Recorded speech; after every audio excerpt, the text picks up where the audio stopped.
বিশ্বকর্মা যোজনার মাধ্যমে দেশের কারিগররা সশক্ত তথা আত্মনির্ভর হচ্ছেন। এই প্রকল্পের মাধ্যমে প্রধানমন্ত্রী বিকশিত ভারত নির্মাণের সংকল্পকে আরও এক পদক্ষেপ এগিয়ে নিয়ে যাবে। শুক্রবার পিএম বিশ্বকর্মা যোজনার প্রথম বর্ষপূর্তি উপলক্ষে আয়োজিত অনুষ্ঠানে এই কথা বললেন সাংসদ রাজীব ভট্টাচার্য। প্রসঙ্গত এদিন পিএম বিশ্বকর্মা যোজনার প্রথম বর্ষপূর্তি উপলক্ষে মহারাষ্ট্রের ওয়ার্ধাতে প্রধানমন্ত্রী নরেন্দ্র মোদীর গৌরবময় উপস্থিতিতে আয়োজিত মূল কার্যক্রমের অংশ হিসেবে পশ্চিম ত্রিপুরা জেলার অন্তর্গত লিচুবাগানস্থিত বিসিডিআইএতে একটি কর্মসূচির আয়োজন করা হয়েছে। এদিনের কার্যক্রমে এই যোজনার আওতায় মোট 20 জন কারিগরকে লোন এবং 157 জন কারিগরকে শংসাপত্র প্রদান করা হয়েছে।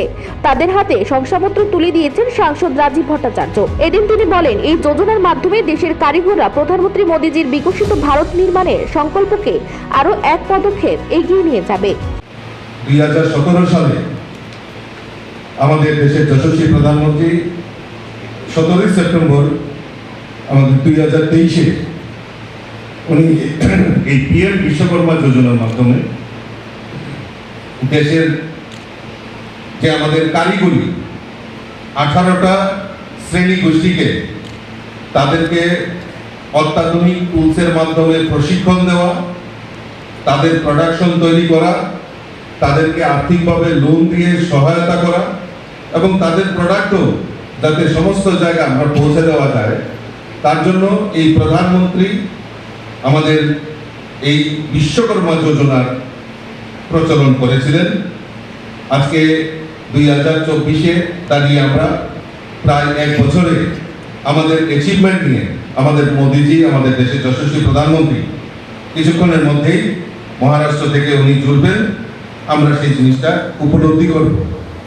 আমি জানি যে আমাদের রাজ্যে এই কার্পেন্টার, রাজমিস্ত্রি, নাপিত, দর্জি প্রায় 18টা শ্রেণী গোষ্ঠীকে প্রশিক্ষণ দেওয়া, তাদেরকে টুল কিট দিয়ে সহায়তা করা এবং ব্যাংকের মাধ্যমে লোন প্রদানের মাধ্যমে সেগুলি নির্বাহ করা, সেটা হলো এই পিএম বিশ্বকর্মা যোজনার মূল অঙ্গ। তার পাশাপাশি আপনারা জেনে খুশি হবেন, মাননীয় সেক্রেটারি সাহেব বলছিলেন যে এখন পর্যন্ত এই ত্রিপুরা রাজ্যে প্রায় 51,305টি আবেদন আমাদের এই রাজ্যে এখন পর্যন্ত নথিভুক্ত করা হয়েছে। তার মধ্যে 18,000 কারিগরকে দক্ষতা প্রশিক্ষণের জন্য অনুমোদন দেওয়া হয়েছে। মোট 6,000 কারিগর সফলভাবে প্রশিক্ষণ গ্রহণ করেছে। তার মধ্যে 4,300 জন কারিগরকে লোনের জন্য সেটা নির্ধারণ করা হয়েছে। এর মধ্যে 1,300 জনকে ঋণ অলরেডি মঞ্জুর করা হয়েছে। নিজস্ব প্রতিনিধি রিপোর্ট, এশিয়ান টাইমস।